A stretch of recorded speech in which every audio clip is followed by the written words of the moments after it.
Happy Wednesday. I'm Tristan Winder in the News 2 streaming studio at the Morning Pulse here on this final day of April 2025. Nebraska Governor Jim Pillen is continuing a burn ban throughout central and western Nebraska until May 10th. The first executive order was issued last week after the Plum Creek fire scorched over 7,000 acres of land near Ainsworth. The order specifies that the border of the ban, ropes off a chunk of central and western Nebraska.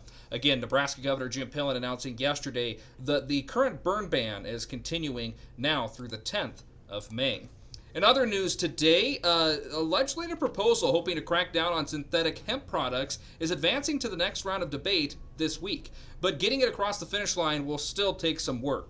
This was first reported by the Nebraska Examiner as the bill introduced by Senator Kathleen Koth would define and qualify what qualifies hemp in Nebraska, ultimately prohibiting concentrations above of 0.3%. This would mean that the many Delta 8 products available to consumers would no longer be legal under Nebraska law. Some senators say that the bill would have to be changed in order for them to support it across the upcoming finish line. In lighter Nebraska news today, we all know that Adidas has a long history of partnership with Nebraska athletics. Their relationship dates back to 1995, so it's only natural that the Huskers' biggest star joins the team. Adidas adding Raiola to its roster of athletes with NIL deals. With this deal, Raiola will continue wearing Adidas apparel and even appear in marketing campaigns. Adidas vice president referred to Raiola as, quote, one of the most promising young quarterbacks in the country and an ideal addition to their brand. Of course, that continues that rich tradition with Adidas Athletics and the University of Nebraska. In health news this morning, the World Health Organization warns that the risk of measles is high for Americans. The outbreak in the U.S. reaching at least 781 cases in Texas, New Mexico, Oklahoma, and possibly as close as Kansas. The vast majority of cases obviously are in Texas, where the outbreak started, and that multi-state outbreak has sent nearly 100 people to the hospital. There are 3 confirmed deaths, with none of the individuals that died being vaccinated for the contagious disease. In other news around the nation today, UPS says that it'll cut 20,000 jobs this year, about 4% of its global workforce. The shipping giant says that the move is not related to tariffs, but due to increased use of technology, and a previously announced plan to trim business with Amazon, its largest consumer and customer. In January, UPS announcing a glide-down plan to cut its Amazon business in half by the middle of next year.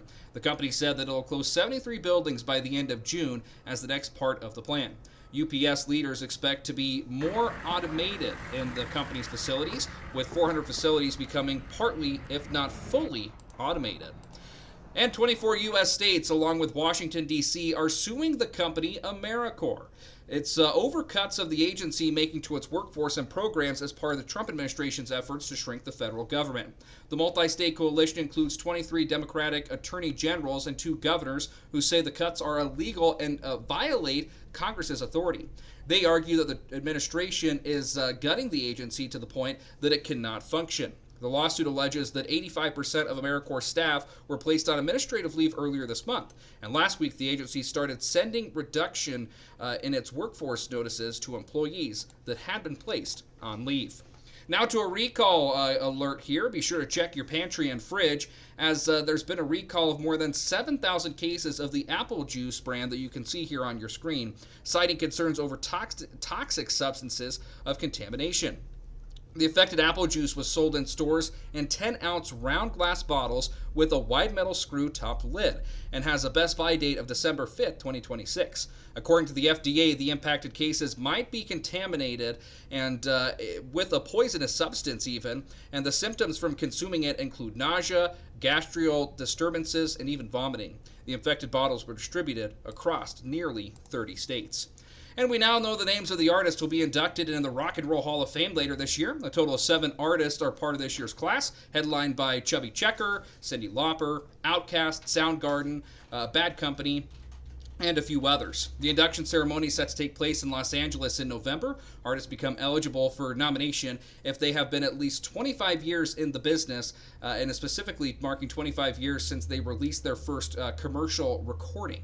Several other artists will be honored at the ceremony, including the band Salt and Pepper, and also the late individual as well in Warren Zavon. Rounding out the morning pulse here on this Wednesday, April 30th, with a check of the 7-day forecast. Beautiful day for us in store today.